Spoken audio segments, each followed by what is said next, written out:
অভিমান। মোহাম্মদ হাবিবুর রহমান। অনুভূতি, হৃদয়াবেগ ও মায়াজাল আমাদের জীবনকে সারাক্ষণ আচ্ছন্ন করে রাখে। কল্পনা ও বাস্তবতার দোলাচলে আমরা প্রতিনিয়ত জীবনের স্বরলিপি রচনা করে এগিয়ে যাই আগামীর পানে। আমরা অভিমান করি নিজের সাথে, নিকজনের সাথে, ভালোবাসার প্রিয় মানুষটির সাথে, অফিসের বস, কলিগ, অধস্তনদের সাথে, এমনকি মাঝে মধ্যে সৃষ্টিকর্তার সাথেও। আবার অনেক সময় ভাগ্যের সাথেও অভিমান করি। অভিমান তার ওপরই করা যায়, যার কাছে অভিমানের মূল্য আছে। আবার সেই অভিমান সময়ের আবর্তে কখনো দ্রুততার সাথে ভাঙে, আবার কখনো ভাঙতে বেশ সময় লাগে। কিছু কিছু অভিমান আবার জীবনের শেষ অবধি রয়ে যায়। এই তো সেদিন অকালে স্বামীহারা এক স্ত্রী ফেসবুকে স্বামীর প্রতি অভিমান করে পোস্ট করেছে, কেন তুমি আমাদেরকে একা ফেলে এই পৃথিবী ছেড়ে চলে গেলে? আর কটা দিন আমাদের সাথে থাকতে পারতে? কে ভাঙাবে তার এ অভিমান? আর কি সেই বা ভাঙবে এমন অভিমান? জবাব হয়তো কারো কাছে নেই। মানুষ সফল হওয়ার জন্য নিজের সাথে অভিমান করে, প্রতিজ্ঞা করে ও রীতিমতো যুদ্ধ করে। কিন্তু এ যুদ্ধে সে হারে না, হারায় তার নিজের অপূর্ণতা ও অপ্রাপ্ত অতীতকে। নিজের সাথে করা এমন অভিমানকে সাফল্য অর্জনের হাতিয়ার হিসেবে বিবেচনা করা যায়। আবার কেউ কেউ অভিমান করে নিজে বিজয়ী না হয়ে প্রিয়জনকে জিতিয়ে দেয়। এক্ষেত্রে পরাজয়ের মাধ্যমে সে নিজের সাথে কম্প্রোমাইজ করে ত্যাগ স্বীকার করে। অন্যকে জিতিয়ে দেওয়ার মাধ্যমে আনন্দ পায়, নিজের ব্যর্থতাকে অন্যের আনন্দের জন্য বিসর্জন দেয়। অন্যের অভিমান ভাঙানোর মধ্য দিয়ে দীর্ঘস্থায়ী সুখ খেঁজে। এক্ষেত্রে নিজের পরাজয়ের বেদনাও আনন্দে পরিণত হয়।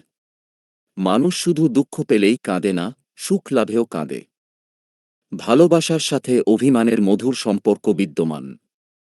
ভালোবাসার আবেগী বহিঃপ্রকাশ হল অভিমান। ভালোবাসায় মানবাভিমান থাকে বলেই তা এত মধুর হয়। ভালোবাসার গভীরতায় তৈরি হয় প্রত্যাশা। আর প্রত্যাশা পূরণে ঘাটতি হলেই তৈরি হয় অভিমান। ভালোবাসায় অভিমান থাকলে তা বাড়ে, কিন্তু অভিমান সময়মতো ভাঙাতে হবে, না পারলে হয়তো ভালোবাসার মানুষটিকেই হারাতে হতে পারে। অভিমান ও রাগ। অভিমান আর রাগ এক নয়। অভিমানকে মিষ্টি রাগ বলা হয়। রাগ সময়ের সাথে সাথে ক্রমেই কমে, কিন্তু অভিমান সময়ের সাথে সাথে ক্রমশই বাড়ে। পুঞ্জীভূত অভিমান অনেক ক্ষেত্রে বিচ্ছেদ ডেকে আনে। অভিমানের মূল্য ও মর্যাদা দিতে হয়, কেননা অভিমান অবহেলায় আরও মজবুত হয়। একজন মানুষ কতটা অভিমানী তা বোঝার জন্য এক টুকরো কাঁচ বা আয়নার সাথে তুলনা করা যায়। প্রকৃতপক্ষে অভিমান ও আয়না উভয়ই নীরব, কিন্তু আয়না ভাঙলেই কেবল তার ঝনঝন আওয়াজ পাওয়া যায়। ঠিক তেমনি অভিমানী ব্যক্তির অভিমান ভাঙলেই তার মনের গহীনে জমানো কথা, রাগ বা আচরণের মাত্রা থেকে বোঝা যায় যে সে কতটা অভিমানী ছিল। এজন্য বিশিষ্ট নাট্যকার হুমায়ূন আহমেদ বলেছেন, কাঁচ কতটা অভিমানী, আয়না না ভাঙলে বোঝা যায় না। অভিমান করলে আমাদের প্রিয় মানুষগুলো আমাদের কাছ থেকে দূরে চলে যায়। অভিমান ভাঙাতে না পারলে সম্পর্ক স্থায়ী হয় না। অভিমান দূর করার প্রধানতম কৌশল হল অভিমানের কারণ জানা। অভিমানের মাত্রা ও পরিস্থিতি অনুযায়ী বুদ্ধি ও কৌশল প্রয়োগ করতে হয়। অনেক ক্ষেত্রে মধ্যস্থতাকারীর সাহায্য নিলেও সুফল পাওয়া যায়। অভিমানে প্রাথমিকভাবে পরস্পরের মধ্যে দেখাদেখি ও কথা বলা বন্ধ হয়ে যায়। তাই অন্যকে কষ্ট দিয়ে বা আপনার জন্য অন্যজন কষ্ট পেলে আপনি নিজে কতটা কষ্টে আছেন, এটা বোঝানোর জন্য এক টুকরো কাগজে লিখে পাঠানো যেতে পারে। আর প্রযুক্তির কল্যাণে বর্তমান ডিজিটাল যুগে সামাজিক যোগাযোগ মাধ্যমে মেসেজ পাঠাতে পারেন। হয়তো ভাবছেন মান ভাঙানোর জন্য উপযুক্ত লেখার ভাষা আপনার জানা নেই। তাতে কোনো সমস্যা নেই, লিখতে শুরু করুন, আপনার ভাবনা আপনাকে সহযোগিতা করবে। আপনি যাকে নিয়ে ভাবছেন তাকে অনুভব করাতে তৎপরতা বাড়াতে থাকুন, তাকে বুঝতে দিন। অভিমান ভাঙাতে করণীয়: এক, প্রিয়জনকে সময় দেওয়া, গান শোনানো, কবিতা শোনানো, কোনো সারপ্রাইজ দেওয়া, পছন্দের জিনিস উপহার দেওয়া এবং বাইরে খেতে যাওয়ার মাধ্যমে অভিমান ভাঙে।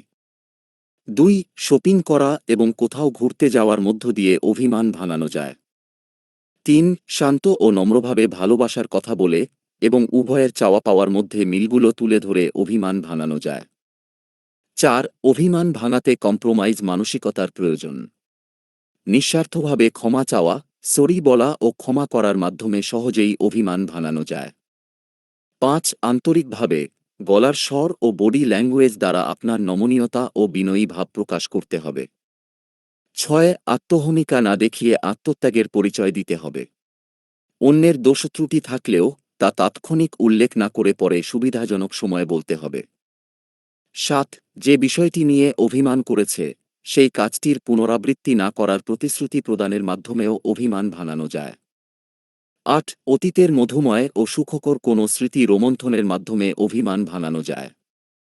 ৯. পরিবারের অন্য সদস্যদের বিশেষ করে শিশুদের সহায়তায় অভিমান ভাঙানো যায়।